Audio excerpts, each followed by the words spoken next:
മലയാളികളുടെ പ്രിയപ്പെട്ട എഴുത്തുകാരനായ വൈക്കം മുഹമ്മദ് ബഷീർ ജൂലൈ 5-ന് മലയാളികൾ അദ്ദേഹത്തെ ആദരിക്കുകയും അനുസ്മരിക്കുകയും ചെയ്തു. ആ സമയത്തും വർഗീയവാദികളായ ചില ആളുകൾ ബഷീറിൻ്റെ പേരും മതവും ഉപയോഗിച്ച് അദ്ദേഹത്തെ വർഗീയമായി ടാർഗറ്റ് ചെയ്യുന്ന ഒരു കാഴ്ചയാണ് നാം കണ്ടുവരുന്നത്. കലയും സാഹിത്യവും മതത്തിൻ്റെയും ഭാഷയുടെയും ലോകത്തിൻ്റെയും അതിർവരമ്പുകളെ ഭേദിച്ചു പോകും. അതാണ് സാഹിത്യം, കല. കലയിലും സാഹിത്യത്തിലും വർഗീയതയുടെ അംശങ്ങൾ കണ്ടെത്തുന്ന സംഘ് പരിവാർ ഇപ്പോൾ ബഷീറിനെതിരെ തിരിഞ്ഞിരിക്കുകയാണ്. അവർ പറഞ്ഞ് പ്രചരിപ്പിക്കുന്ന ധ്വനി ബഷീറിന് കിട്ടുന്ന സ്വീകാര്യതയുടെ പിന്നിൽ അപ്പീസ്മെന്റ് പൊളിറ്റിക്സ് ആണ്, പ്രീണന നയമാണ്. ബഷീറിൻ്റെ സാഹിത്യത്തെപ്പറ്റി, ബഷീറിനെപ്പറ്റി, ബഷീർ കൃതികളെപ്പറ്റി വിമർശനങ്ങളും സാഹിത്യ നിരൂപണങ്ങളും സർവ്വസാധാരണമാണ്. ബഷീർ ജീവിച്ച കാലത്തും ബഷീറിൻ്റെ കാലശേഷവും അദ്ദേഹത്തിൻ്റെ കൃതികളെക്കുറിച്ചും ബഷീറിനെക്കുറിച്ചും നിരവധി വിമർശനങ്ങളും നിരൂപണങ്ങളും ആസ്വാദനങ്ങളും ഉണ്ടായിക്കൊണ്ടിരിക്കും. അത് സാഹിത്യത്തിൽ പുതുമയുള്ള കാര്യമല്ല. അദ്ദേഹത്തിൻ്റെ കൃതികളാണോ ബഷീറാണോ മികച്ചു നിൽക്കുന്നത് എന്ന് നമുക്ക് പറയാൻ കഴിയില്ല. ബഷീറിൻ്റെ കൃതികളെക്കാൾ ഇതിഹാസ തുല്യമായിരുന്നു ബഷീറിൻ്റെ ജീവിതം. ബഷീറിൻ്റെ യഥാർത്ഥമായ ആസ്വാദകരും വായനക്കാരും പിന്നീടാണ് വരിക എന്ന് കേസരി നിരീക്ഷിച്ചിട്ടുണ്ട്. അപവാദങ്ങളും വിവാദങ്ങളും പലരും മുമ്പും പ്രചരിപ്പിച്ചിട്ടുണ്ട്. അത് വ്യത്യസ്തമായ ഒരു തലത്തിലായിരുന്നു.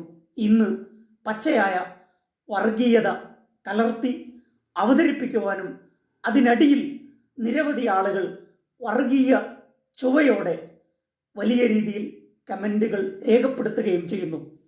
കേരളം ഭ്രാന്താലയമാണെന്ന് സ്വാമി വിവേകാനന്ദൻ വിശേഷിപ്പിച്ച ആ ഒരു കാലത്തിലേക്ക് സോഷ്യൽ മീഡിയയിലെ മലയാളികൾ തിരിച്ചു പോയിക്കൊണ്ടിരിക്കുകയാണ്. മലയാള മണ്ണിനെയും മലയാളത്തെയും തിരസ്കരിച്ചുകൊണ്ട് വിദേശ രാജ്യങ്ങളിൽ ജീവിക്കുകയും അവിടുത്തെ പൗരത്വത്തിന് അപേക്ഷിക്കുകയും ചെയ്യുമ്പോഴും നമ്മുടെ നാട്ടിൽ ജീവിക്കുന്ന മനുഷ്യരെ തമ്മിൽ തല്ലിക്കാൻ, വർഗീയ വിഷം തുപ്പി എല്ലായിടങ്ങളെയും മലീമസമാക്കാൻ സോഷ്യൽ മീഡിയയിൽ വർഗീയവാദികളായ ആളുകൾ സജീവമാണ്.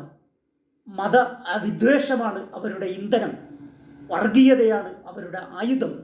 മലയാളത്തിലെ പ്രമുഖമായ ഒരു വാരികയിൽ NS മാധവൻ ബഷീറിനെ വിശേഷിപ്പിച്ചത് മലയാളത്തിലെ 2ാം നിര എഴുത്തുകാരിൽ ഒന്നാമൻ എന്നാണ്.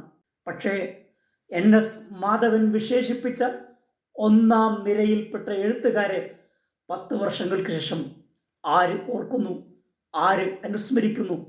30 വർഷത്തിന് ശേഷവും ബഷീർ വായിക്കപ്പെടുന്നു, ആഘോഷിക്കപ്പെടുന്നു. കാരണം ബഷീറിൽ മനുഷ്യത്വത്തിൻ്റെയും മലയാളിത്വത്തിൻ്റെയും സ്നേഹത്തിൻ്റെയും മാനവബോധത്തിൻ്റെയും അംശങ്ങൾ ബഷീറിൻ്റെ കൃതികളിൽ ലയിച്ചു നിൽക്കുന്നത് കൊണ്ടാണ് ബഷീർ ഇപ്പോഴും ആഘോഷിക്കപ്പെടുന്നത്. ബഷീർ എന്ന പേരും ആ പേര് പ്രതിനിധാനം ചെയ്യുന്ന സമുദായവും ആ സമുദായത്തോടുള്ള കടുത്ത വർഗീയ വിദ്വേഷ ബോധവുമാണ് ഇത്തരം വീഡിയോകൾക്ക് പിന്നിൽ. എഴുതിയ ആളുടെ മതവുമായുള്ള പൊക്കിൾ കൊടി ബന്ധം പരിശോധിച്ചുകൊണ്ട് ഇത്തരം വിഴുപ്പലക്കലുകൾ നമ്മുടെ പൊതുബോധത്തെ വീണ്ടും വീണ്ടും മലീമസമാക്കാൻ, നമ്മുടെ പൊതുജീവിതത്തെ വർഗീയവൽക്കരിക്കാൻ, മലിനമാക്കാൻ ശ്രമിച്ചുകൊണ്ടിരിക്കുന്നു.